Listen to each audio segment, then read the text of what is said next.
Donc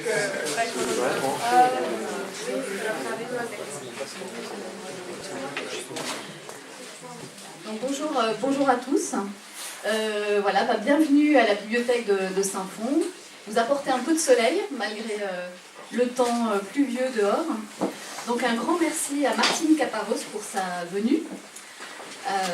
Alors cette rencontre a lieu dans le cadre des Assises internationales du roman, qui est un festival conçu par le journal Le Monde et la Villa Gilet. Donc nous tenons particulièrement à remercier la Villa Gilet, grâce à laquelle cette rencontre a été rendue possible.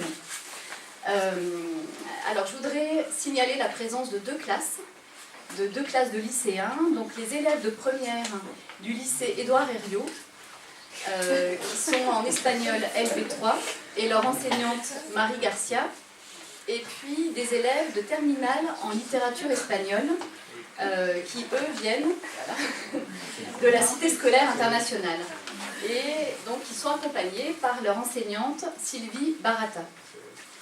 Alors une dernière petite chose, donc à la fin de la rencontre, vous pourrez acheter les livres de Martine Caparros, qui sont mis à la disposition par la librairie Rive Gauche. Et voilà, si vous en êtes toujours d'accord, vous pourrez les faire dédicacer par l'auteur. Voilà, et je remercie également Okan Fidan, qui est étudiant à l'Université Lumière Lyon 2 et qui va se charger d'animer cette rencontre. Voilà, très belle rencontre. Merci.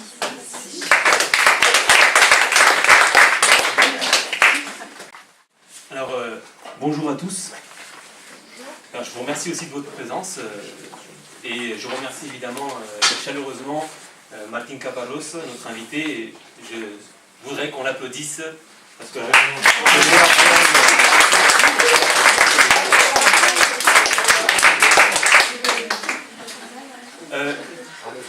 j'en ai. Je sais pas si on m'entend comme ça. Oui. J'en ai parlé tout à l'heure un peu avec certains d'entre vous. Vous aurez évidemment l'occasion d'adresser vos questions, de poser vos questions à Martine Caparros. Et voilà, n'hésitez vraiment pas à demander la parole et prenez-la. Je vais présenter un peu notre invité. Donc on reçoit aujourd'hui Martine Caparros. C'est un écrivain, vous le savez, certains d'entre vous le savent, c'est un écrivain argentin. Journaliste, essayiste et romancier.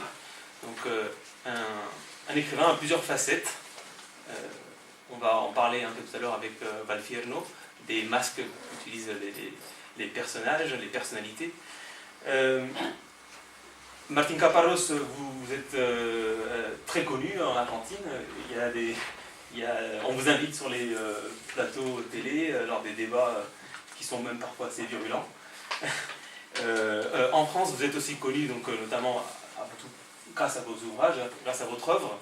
Je vais parler un peu notamment de Val Fierno, que certains d'entre vous ont déjà lu, et Los Living, sont les deux œuvres qui ont été traduites en français. Mais il y a aussi une bonne quinzaine d'essais, notamment Boquita, que j'ai pu lire. Et puis d'autres romans qui en plus ont été attitrés de prix littéraires. Il y a entre le prix Rey de España en 1992 pour Crónicas de Fin de Siglo. Il y a le prix Becca Guggenheim en 1993, le prix Connex en 2004, Planeta pour Val Fierno, le prix Herralde en 2011 pour Los Living. Et donc, si vous voulez lire ces livres, n'hésitez pas à aller à la librairie La Rive Gauche pour vous les procurer. Donc, on a parlé un peu de ces facettes multiples d'un écrivain. Évidemment, la première entreprise de l'écrivain, c'est l'écriture. Donc, je voudrais savoir, moi, ce que Martine Caparros pense de la littérature. À quoi sert la littérature ? Comme ça, juste comme ça, sans anesthésie. Bonjour d'abord. Il va falloir que vous excusiez mon français. D'ici 2-3 jours, je suppose que je vais pouvoir commencer à le parler plus ou moins décemment, mais là je viens d'arriver et il me faut un petit moment pour me mettre à la sauce. Alors j'espère que ça va marcher. Je me marrais là parce que ça faisait quand même assez longtemps que je ne m'étais pas entendu nommer Martine. C'était mon problème. J'ai fait des études en France il y a si longtemps que, enfin, juste avant la Troisième République. Et j'étais assez... Ouais, enfin, au moment où ça commençait. Et j'étais toujours un peu... Comment dire compliqué, disons, par le fait que des amis qui me voulaient du bien m'appelaient Martine. Et vous savez mieux que moi que Martine, en français, ça ne veut pas dire... Enfin, on n'imagine pas un monsieur à moustache. Mais ça faisait longtemps que ça ne m'était pas arrivé. Et là, je me suis... Enfin, j'ai entendu que plusieurs d'entre vous m'appelaient Martine. Et je me suis dit, ah tiens, c'est mes problèmes d'identité quasi adolescents qui reviennent en force. Et bien, là, il faut de temps en temps se souvenir de qui on a été. C'est peut-être pour ça, c'est peut-être à ça que sert la littérature aussi, à essayer de savoir qui on a été et qui on est et qui nous sommes, je veux dire, à établir un jeu et un nous et aussi un eux, comment dire, un il au pluriel, je veux dire, pour essayer de créer une espèce de cartographie de soi-même et de tout ce qu'il y a autour de la société, je ne sais pas comment l'appeler, mais je ne sais vraiment pas à quoi ça sert. Enfin, je n'ai jamais eu l'impression que ça servait à quoi que ce soit. J'ai jamais pris la décision d'écrire parce que ça allait servir à ceci ou à cela. J'ai l'impression que j'ai toujours écrit parce que je ne savais pas faire autre chose, enfin parce que ma façon d'appréhender, de penser le monde, c'est l'écriture. J'ai une énorme envie,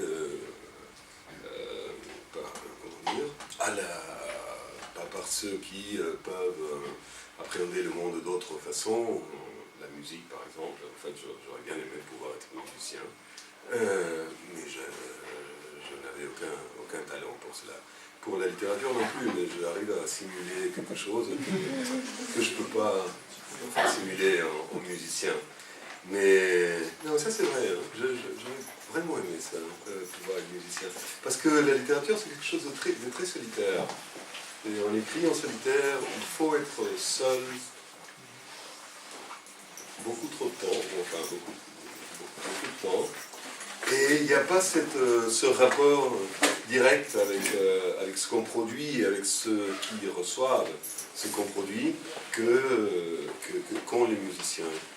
Et j'ai toujours eu très envie de ça, le fait de se mettre sur une scène comme ça et pouvoir jouer avec d'autres. En plus, en français, c'est encore plus enviable, étant donné qu'on emploie le mot jouer. On n'emploie pas en espagnol, mais jouer avec d'autres, c'est fort, ça. La littérature, c'est tout le contraire.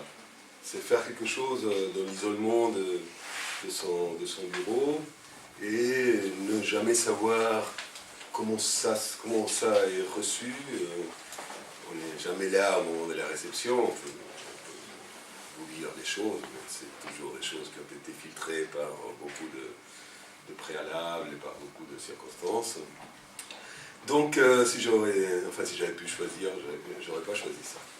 Mais ça, j'ai jamais su faire autrement. Et comme je le disais tout à l'heure, jamais pensé non plus que ça servait à quoi que ce soit. J'espère quand même que ça puisse servir à ceux qui lisent. Enfin, moi, quand je lis, des fois, ça me sert. Mais quand j'écris, non. D'accord. Justement, à ce propos, il y a une des multiples voix de la narration dans Valfierno qui dit la chose suivante.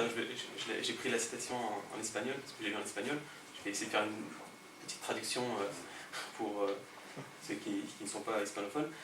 La historia de los hombres es la historia de los relatos que inventaron para hacer menos cruel la tontería, para creer que todo tiene algún sentido. L'histoire des hommes, je vous laisse faire la traduction. Non, ça va, ça va. L'histoire des hommes, c'est l'histoire des récits que les hommes ont inventés pour rendre moins cruelle la stupidité, la stupidité en fait de la vie, on comprend, pour croire que tout a un sens. Tout comporte un sens. Donc en fait, ça serait cacher un peu la réalité de la mort, en réalité. C'est dans ce sens-là que j'ai compris. Bah, c'est possible. Je ne sais jamais, quand on me demande qu'est-ce que tu as voulu dire quand tu as écrit telle et telle chose. D'abord, je ne me rappelle pas d'avoir écrit telle et telle chose. Je ne me rappelle jamais d'avoir écrit ce que j'ai écrit. Quand, il y a très longtemps, quand je commençais à écrire, j'avais trouvé élégant de dire que j'écrivais pour oublier ce que j'écrivais. Et maintenant, je m'étonne de voir avec quelle fidélité j'ai réussi à suivre ce programme, parce que je ne me rappelle vraiment pas de ce que j'ai écrit.